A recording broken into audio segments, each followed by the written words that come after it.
My name is Anmol. I was the third and youngest daughter of my mother. My father passed away a few years after my birth. My mother raised 3 daughters alone without the support of any brother. My eldest sister was married off when I was in the 7th grade. My second sister got married when I was in grade 10.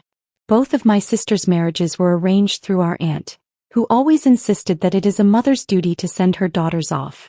However, the homes I saw for my sisters never pleased me, because neither of my sisters were happy in their marriages. One sister was constantly taunted by her in-laws for not bringing a substantial dowry, and the other sister's husband would come home drunk every day and raise his hand on her. My mother would always say that daughters go to their new homes with their own destinies, but I felt that just giving a daughter was not enough. Unless some wealth and influence were sent along, or some authority was established, daughters would not receive respect in their in-laws' homes. My mother often told me to marry quickly so she could be relieved of her duty, but I always put it off. I felt that I would at least marry by my own choice. But one day the matchmaker aunt came to our house, and the conversation suddenly turned toward me. She looked at me and immediately said, "Anmol is so beautiful, may Allah protect her from the evil eye." My mother adopted a slightly sarcastic tone and said, "The other 2 were beautiful too, but their fate was such that the evil eye struck them. Now you tell me, where will you send this last treasure of mine?" The aunt said that the match this time is a little different. The boy is good, but it is a second marriage. Upon hearing this, my mother's face became serious. She remained silent for a while, then asked, "Is the first wife alive?" The aunt said, "Yes, she is alive, and in fact she is the one arranging the marriage." My mother asked in surprise, "Why would the first wife herself want to arrange this match?" The aunt paused for a moment, then said, "The real matter is that the woman wants a girl to come into the house who will keep her husband entertained, and in return she will give the girl's family 500,000 rupees every year." Hearing this, my mother lowered her eyes. She fell into deep thought. Perhaps she was remembering the days of her other daughters' weddings and the sorrow that followed. The aunt pressed on, "Don't lose this opportunity. This girl will go to a wealthy home where she won't have any problems. There's no mother-in-law, no sisters-in-law. There is only one wife who is herself keen for her to come." My mother asked, "Why does that woman herself want her husband to marry a second time?" The aunt said, "She is deprived of the blessing of children, and she wants a girl to come into the house who will both entertain the husband and give him an heir." My mother expressed a little hesitation, but the mention of 500,000 rupees annually touched her heart. She said, "I will think about it and let you know." That night my mother didn't say anything to me, but I had heard everything. The very next day I told my mother clearly that I did not want such a marriage. I could not spend my life as someone's second wife for the sake of money. My mother first tried to persuade me gently, then she started crying. She said, "Your father is gone and there is no brother behind us. Whose responsibilities can I bear? Your sisters' homes are ruined. Their children are now dependent on me. Don't you want them to be happy? If 500,000 rupees come because of your going there, your sisters' homes can be saved, their respect can be maintained." My mother said, "Look, I gave birth to you, fed you, educated you. Within my means I never let you feel any lack of anything. Now I am asking for a small sacrifice, which can give your mother and sisters a lot of comfort." I said, "What happiness will I get in a marriage where my status becomes a transaction?" My mother said, "The world sees everything, but hunger does not see honor. If there is money, the in-laws will also give respect, otherwise the same thing will happen that happened to your sisters." The aunt came again and said that the woman is very kind-hearted. She herself wants the girl to be respected. She only wants an heir. She will manage everything else herself. My mother said, "I have lived my whole life for you people. Now you people should also do something for me." I lost the fight against my mother's tears, and the faces of my sister's children swam before my eyes. I felt that perhaps my sacrifice could improve their lives. My mother's plan was that with so much money, they would open a shop or business for both sons-in-law. If money came into the house, they would also respect our daughters. I finally said, "All right, you can tell the aunt to proceed with the conversation with those people." When the aunt returned, the woman who was looking for a second wife for her husband was with her. She met my mother with great affection. I had thought that this woman would either be overweight or unattractive, which is why her husband must be saying he wanted a second marriage. But this woman was very beautiful. Although she was older than me, she could not be counted among unattractive women at all. She sat down. We served her tea and other refreshments, and I was also called in. She looked at me only once, perhaps because the news had already reached her that the girl was very beautiful. She said, "I know this is a difficult decision, but I promise that I will never give Anmol any sorrow. I will keep her like my own sister, and the annual 500,000 rupees will be paid on time every year. My husband is very busy. He needs someone who can take care of him, and if God wills, happiness and peace will come to our home through Anmol. What more could we ask for?" As the woman was talking, my gaze fell on her neck, which had a strange mark. It looked like a kind of suppressed wound. As soon as she noticed me looking at her, she adjusted her dupatta and continued speaking. "We will also bear all the expenses of the wedding. We will cover all the costs for your side's guests. The food, clothes, jewelry, everything will be taken care of by us." My mother said, "We are poor people. Such big promises frighten us." The woman replied, "There is no need to be afraid. We will have everything written down in the Nikanama, marriage contract, so that there are no problems later." The aunt said, "You people think about it for 2 days and then we will set the date for the wedding." My mother looked at me and I looked away. I had decided that rather than being a burden on my mother, it was better to make the sacrifice and find some peace. Because if I had only thought about myself and been selfish, I might have been happy, but the people around me would not have been happy, and their unhappiness would have cast an evil eye on my happiness too. So I thought, I will be humiliated myself, but I will make them happy. And perhaps I would also receive some respect in that house. Maybe that woman was genuinely as good as she appeared. Maybe my fate would turn out better than my sister's. Maybe my mother's prayers would become my support. I did not refuse, and the aunt took my silence as an acceptance. Now the next phase was meeting with them and setting the date for the wedding.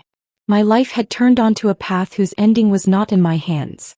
All I wanted now was for my mother to find peace, for my sisters to find respect, and for me to gain something that would not make me ashamed of myself.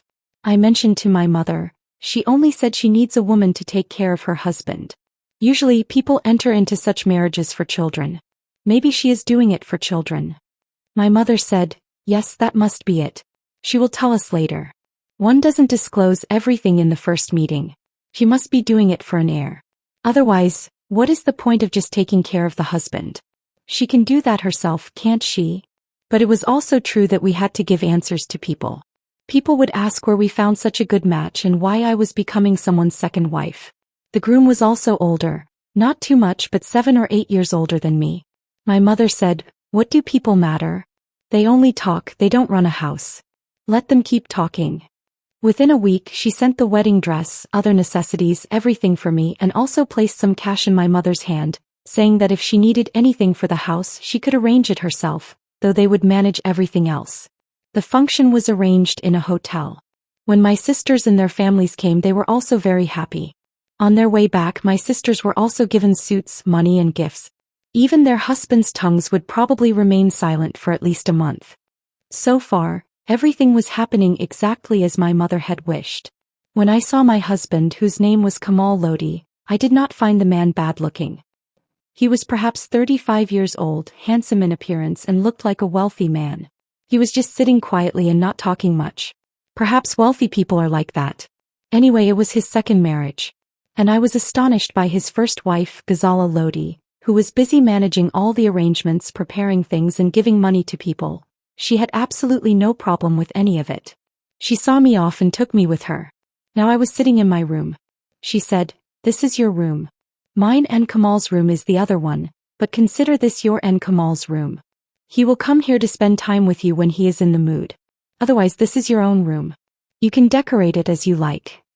I didn't know how much more to decorate this room. It was already adorned. It had a beautiful bed, a wardrobe, and a dressing table laden with makeup. There was also an air conditioner installed here. I was astonished. She said, "We have a lot of amenities in our house." She then said, "Kamal is busy right now. It will take him 2 or 2.5 hours to arrive. Until then, I will sit with you." As she sat next to me, I thought I should talk to her a bit now that I had the opportunity. I hesitantly said to the woman, "If you don't mind, may I ask one thing?" She smiled at me and said, Yes, of course, ask." I asked in a soft voice. Did you arrange this marriage only for the sake of having children? Because the aunt told me that. She burst out laughing and said, "Oh no, there is no such thing. I have 2 sons who study in a hostel.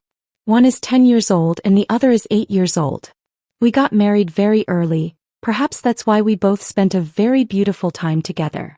She added, "It doesn't look like we have 2 children, does it?" I nodded in agreement because she did look very young, and no one could guess by looking at her that she was a mother of 2.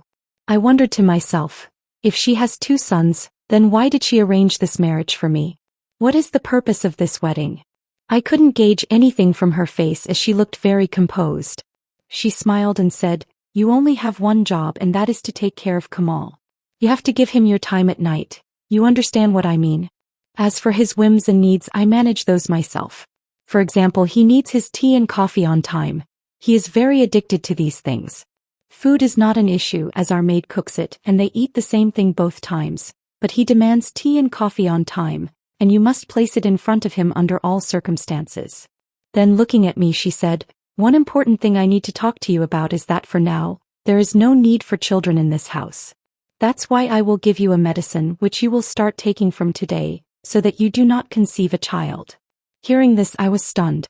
The aunt had said that they did not have children and that was the reason I was being called here, but now the situation was completely the opposite. The woman took a small white box out of her purse and handed it to me. It contained several pills. She gently said, "Take 1 pill every night so that you remember and make sure you take this medicine before going to Kamal." She emphasized that there should be no negligence in this matter. We have raised our children with great difficulty and now they are studying in big cities and both my husband and I are busy with our work. Therefore, we cannot currently afford any new responsibilities. From her words, I realized that the real story was something else, but my friendship with her hadn't reached the point where she would reveal the truth to me. Anyway, she sat with me for a while, asked about my well-being, chatted about this and that, and then she looked at her watch and said, "Kamal will be here in about 10 or 15 minutes. I should leave because he has a temper. He calls out to everyone as soon as he gets home and if you don't appear he might get angry." I began to feel a sense of fear from her words, but I remained silent because there was no way back now. As she was leaving, I instinctively asked, "Aren't you worried? Tonight must be difficult for you with your husband being with another girl." But there was neither worry nor restlessness in her eyes. In fact, as she left, she said something strange. She said, "Tonight I will sleep peacefully." I was startled to hear this and looked at her in confusion, but she didn't say anything further. With just a slight smile, she headed toward the door. After she left, I kept thinking for a long time, what is it that makes her so composed? Is there genuinely no pain in her heart? Is she happy sharing her husband with me, or is this all just an act? Did she truly call me here just to entertain her husband, or is there another story hidden beneath? With all these questions, I sat holding the pills that I was supposed to take daily so that no new life would enter this house. A strange restlessness was growing in my heart. I felt as though I had sold myself, but then I immediately remembered the tears in my mother's eyes and all the things she had said, that I had to make this sacrifice for my sisters and their children. I hardened my heart and put the medicine in my bag so I could use it when the time came. Now all I had to do was wait for the night and when Kamal came home, present myself for his service as this was the first test of my new life. My soul was screaming inside, but I had put on a mask that woman had taught me. Her composure, her smile, and her demeanor suggested that she was much more experienced in this game than I was. I was still inexperienced, but now I had to learn because this was my new world, and this was the first page of my destiny, over which I had no control. I just had to do what I was taught, be what was expected of me, and endure what had been written in my fate. A little while later, the room door opened and Kamal walked in. My heart suddenly started beating fast. Because of how I had been told about him, I had assumed he was very particular about time, needing tea on time, companionship from his wife at night, and not tolerating any negligence. A strange fear had settled in my heart. I thought that there would be some harsh words now, or perhaps he would put me to some test. But contrary to expectations, he was very gentle. He closed the door and looked at me. I was sitting with my eyes lowered. He softly offered a salam. His tone was very polite, as if he were talking to a stranger for the first time at an event. He gently asked, "Are you all right? Do you need anything? Do you want water? Have you eaten?" I quietly answered yes, and in my heart, I was surprised that this was the same person about whom I had heard such stern things. After that he came closer to me, placed a small box in front of me and said, "This is a gift for the Madaikai, the custom of revealing the bride's face." I looked up and saw that it was a beautiful gold ring. He smiled and said, "It's a small gift from me. I hope you like it." Then he slowly lifted my veil, looked at me and said, "You are very beautiful, mashallah. I pray that the journey of our life together will be a good one." He spoke with great affection and respect. His tone was gentle, his eyes serious, and his manner was as if he wanted to give me some peace. But the state of my heart was different. I was deeply afraid inside, as if I had entered an unknown darkness, and nothing around me felt familiar. Perhaps he sensed this from my facial expression because he smiled and said, "You should sleep peacefully, there is no problem. We have a whole life ahead of us." Tears welled up in my eyes upon hearing this, and a faint feeling arose in my heart that perhaps this man was not the way I had been told. He took his clothes and went into the bathroom. I remained lost in my thoughts. A little later he came out and saw me still sitting in the same state. He laughed and said, "Are you going to sleep dressed as a bride? Go change your clothes. You rest." I nodded with embarrassment and got up and went to the washroom. There I slowly removed my makeup, which had caked onto my face with the day's fatigue. Then I took off the wedding dress and came out wearing a simple suit, only to see that he was already asleep. Seeing this scene brought a strange sense of relief to my heart, as if a heavy burden had been lifted. I felt good that he had not forced anything upon me or immediately claimed any right. I had not expected this kind of respectful behavior from a person who had married only for the purpose I had been repeatedly told about. But perhaps I was wrong because his behavior was very good, and sensing my fear, he had given me the time I needed. I quietly came to my spot on the other side of the bed and lay down. My breathing was slowly becoming normal, the fear in my heart had lessened, and a faint smile came to my face, relieved that I had married a man who was, to some extent, courteous and at least respected my feelings. I held on to the hope that perhaps the coming days would not be as bad as I had imagined. I closed my eyes, and for the first time the exhaustion of the day began to leave my body. Before drifting into sleep, my heart made a small prayer. "O Allah, if this is my destiny, then make it easy for me." Brides always get tired from the wedding ceremony. I was tired too. I think maybe half an hour passed as I started to fall asleep when suddenly someone roughly shook my shoulder and woke me up as if I were a prisoner in a jail and had committed a great sin. The light was off, so my hand reached for the lamp, and when I looked I was shocked. It was Kamal standing in front of me. I asked, "Yes, do you need something?" He started saying, "Don't you have manners? It's your wedding night with me today and you are sleeping." I sat up. Now I couldn't figure out if he was joking or serious. He himself had told me to sleep. I said, "But you were the one who told me to sleep peacefully." He retorted, "I said that? I told you. When did I tell you? Tell me. Give me proof of that. When did I tell you to sleep? Am I crazy to tell my newlywed bride to sleep? How beautiful is this night? How auspicious is it? Don't you know? Didn't anyone explain it to you? Didn't anyone tell you?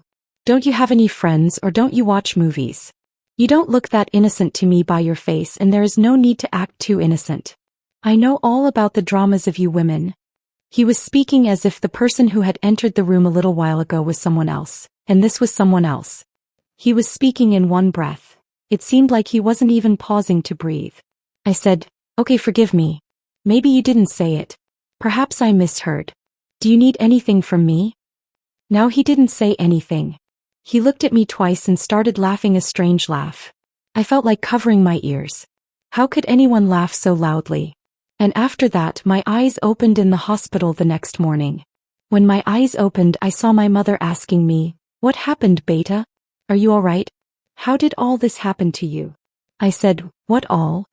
And then some blurred shadows started appearing before my eyes. There were marks of wounds on my neck, on my arms, on my face, and I was lying in a hospital. Before I could speak, Ghazala spoke up. She began to say that it was a new house for the poor girl, and she didn't know that the bathroom's marble floor was very slippery and required wearing cloth slippers. That's how it is in rich people's homes, isn't it?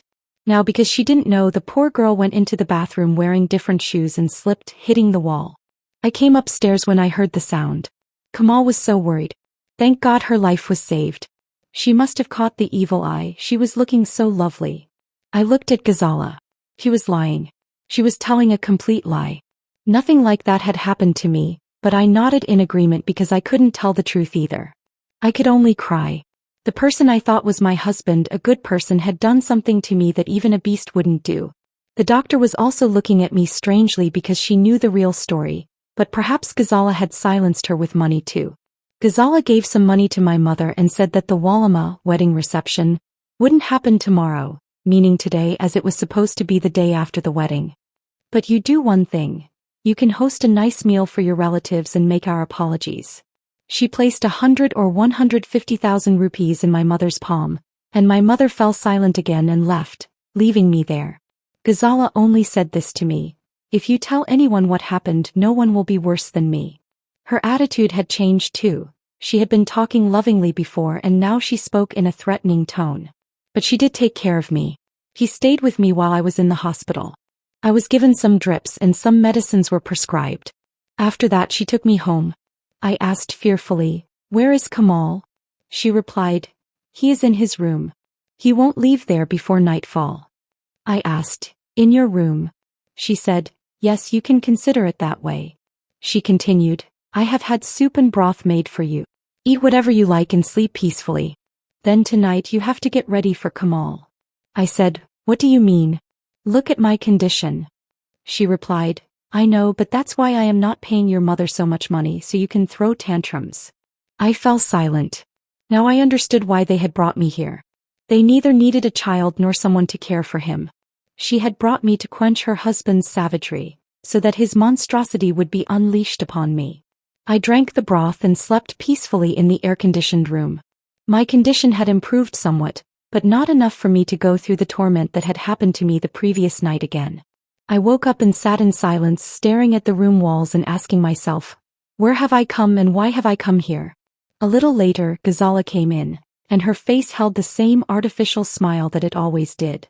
She gently asked me, "How are you? Did you drink the broth?" I slowly nodded and said nothing. She sat next to me and after a pause said, "All of this is normal. You will get used to it. This is your job. And if you don't make this sacrifice, I will have to be sacrificed." I looked at her with a start and gently asked, "Is that why there was a mark on your neck that day?" She instantly became angry and said, "Don't use your brain too much or it will be detrimental to you." I was shocked.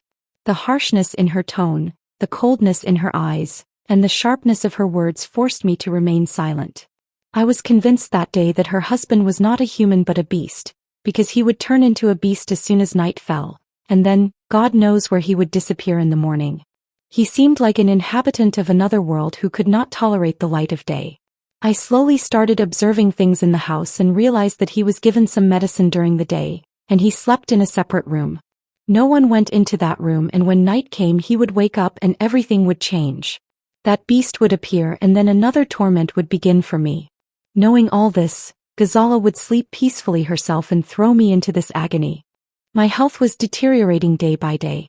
I went to the doctor daily and now it had reached the point where the doctor started coming to the house himself. Dark circles began to form under my eyes, the brightness of my face faded, my body grew weak and I was slowly dying inside. One day I told Ghazala, "I will return all the money you gave my mother, just let me go." She laughed loudly at this and said, "What makes you think you were bought for 500,000? Then she revealed a truth that pulled the rug out from under my feet. She said, "The initial talk with your mother was for 500,000, but when she found out that I had taken a liking to you, she demanded 20 million rupees, 20 lakhs, and told me not to tell anyone. I was cheated and I got trapped because I liked you and I didn't want to let you go. So, I gave your mother 20 million rupees. Do you really think you can return those 20 million rupees to me?" Hearing this, my heart sank.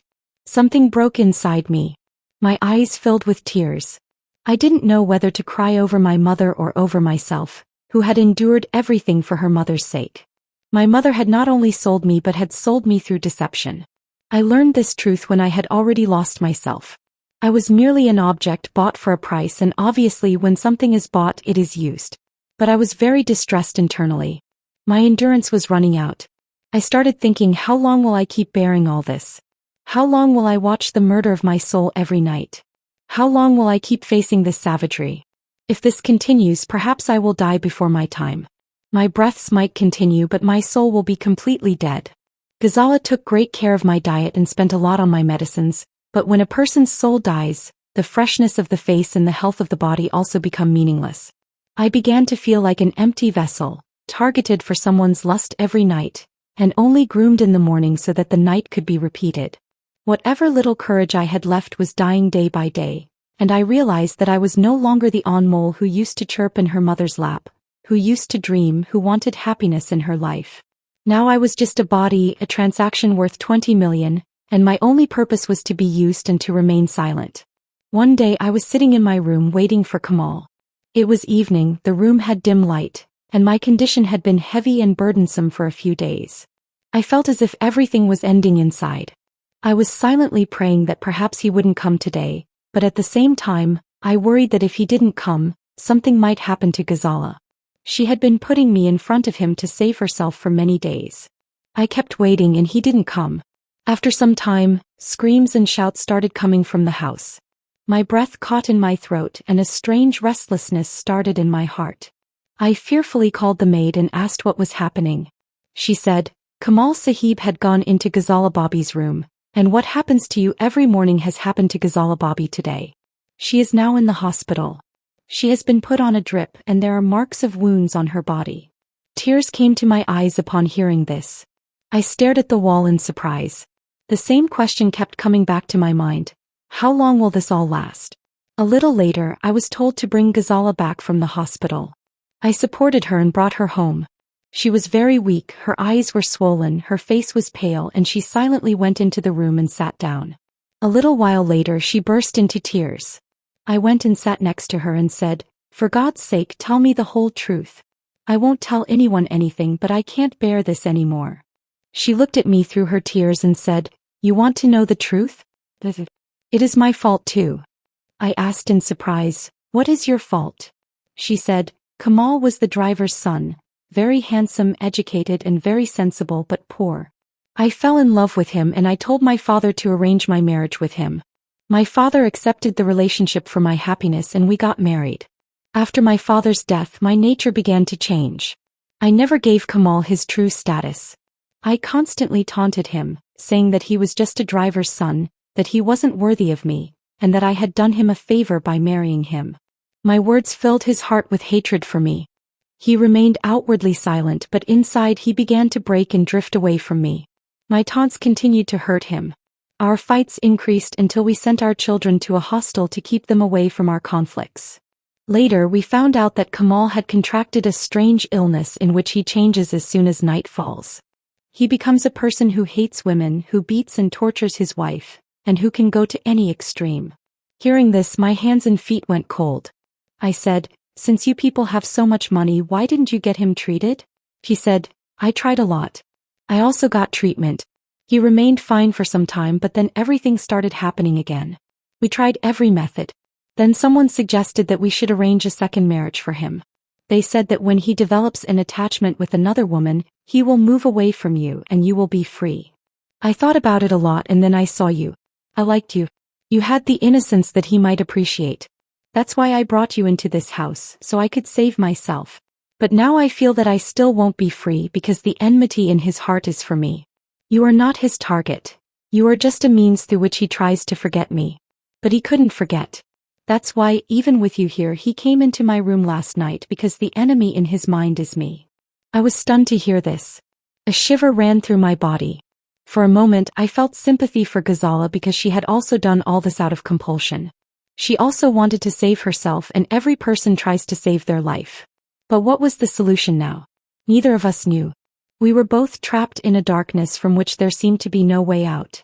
Most importantly, no one could take us out of this house because we had both become a part of his past and present. For several days I thought in silence. Then one morning I gathered the courage and went into Ghazala's room. I gently told her, If we truly want to escape this darkness, we must be brave and return to seeking treatment for Kamal. She replied in a dejected tone, It will be useless. My courage is gone. I held her hands and said, If you can't do anything, I will do everything. I will take him to the doctor, remind him of the medicine, Take care of him at every step in the house, and endure every pain until God grants him recovery. Just hold on to hope one more time." With tearful, tired eyes, she nodded and agreed. We contacted a renowned psychiatrist in the city. The doctor conducted a detailed examination, had long sessions with Kamal, and also called me separately. He explained that this was merely a mental disorder that could be controlled with consistent treatment, affection, and a specific strategy. He prescribed a new course of medication, suggested some therapy sessions, and advised me that when the old shadow descends upon Kamal, I should not be afraid or show weakness. Instead, I must assure him in a strong voice that he is safe and that no one is dominating him. I wholeheartedly adopted every instruction from the doctor. When I returned home, Ghazala, despite her high fever, greeted me with a smile. Perhaps for the first time she felt that someone had stood up determinedly for her sake. I created a regular schedule for his medicines. At night, whenever that old shadow began to descend upon Kamal's face, I would immediately place my hand on his arm and calmly say, "I am with you. You're a good person.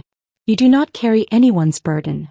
Sometimes he would try to roar in anger, but there was a strange effect in my calm voice that made him pause within moments. He would close his eyes and start taking deep breaths. A week or two passed, and for the first time he spent the night without any horrific incident. The next morning at the breakfast table, he broke the silence and softly said, "I cannot repay the kindness of you two. Please forgive me." His eyes filled with tears as he spoke that sentence. Ghazala's control broke. She broke down sobbing, bowed down before him and said, "I turned our marital life into a testing ground. I never respected you, so you suffered the consequences, and I suffered too." We both hugged him. When the doctor saw this change, he said, "The molten rock inside Kamal is now coming out as tears. This is a precious moment. Keep the door of love and respect open." After that, Kamal truly accepted us as his life partners. He no longer commanded as before but began to consult us in every matter. He would ask, "How are you feeling? Do you need anything? I must make time for both of you after the office today." The therapy continued and the medicines were administered on time. And Alhamdulillah, praise be to God, a year has now passed. During this time, not a single horrific night has returned. Sometimes when he becomes a little restless, I smile and tell him, "Dr. Sahib taught us. Take 3 deep breaths and close your eyes." He immediately smiles and the room is filled with peace again. The doctor always says that the key to Kamal's health is love and respect. I have made a pledge in my heart that I will give him respect beyond my means, so that the wound never reopens. He remains content looking at me and feels secure. Life took a new turn regarding the money as well. I clearly told Ghazala not to send any more money to my mother. My mother made a mistake. She needs to be made to realize her error and also be guided towards self-sufficiency. Ghazala affectionately said, "I will do exactly as you say." She genuinely helped my 2 brothers-in-law secure good jobs. Now they can run their homes with a monthly income. I told my mother that since your sons-in-law are earning like sons, you can now comfortably cover your expenses. Do not expect any extra money from the top. I will send you a reasonable expense from my own pocket because Kamal gives me much more pocket money than I need. With that money, I also send small gifts to my mother so she feels that her daughter has not broken ties. Kamal has recently started going back to the office. In the morning, he gets ready and steps out onto the road with great confidence. He spends half the day in files and meetings. This mental engagement and participation in social gatherings energizes his self-esteem. When he returns in the evening, he talks about the children's educational activities. The 3 of us laugh and talk together at the dinner table. I am amazed at what a little intention and persistence can do in life. Sometimes I sit alone at night and recall the past, when this very house felt like a prison to me. Today these 4 walls feel like a fortress of protection. Ghazala has become a very good friend of mine. She often says that the true wealth is peace of heart and you have given that peace back to me. I reply to her that the true wealth is the repentance of the heart that you offered, and by regretting your actions and seeking forgiveness from the Lord, He mended everything. Together we go to the doctor's appointment every week.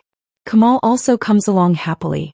The doctor says with satisfaction that our journey has entered the final stage of recovery. Now you people only need to cultivate the harvest of love and keep refreshing the mind. I sit in the room and think that the journey which began with helplessness and pain is now walking the path of hope and spring. I don't know what the future holds, but I pray with all my might that this light remains, because to keep the light going, the lamp must be kept burning continuously, and the oil comes from love, respect, tolerance, and faith in God. Now the purpose of my life is this, that I do not let this lamp go out no matter how strong the wind. I thank God in my heart for giving me the courage to support a sick heart, breathe life into a dying relationship, and also face my mother honorably. Now, whenever my mother blesses me over the phone, my eyes become moist. I don't tell her about the darkness her greed put me through, because I know that my mother still has her compulsions in her heart, and I don't want to break her heart. With time, perhaps she will also understand that respect is bought not with money but with character. And I hope that one day she will tell me herself, "Anmol, you chose the right path." When I think this, my heartbeat feels calm and I feel like I am truly breathing in my life for the first time.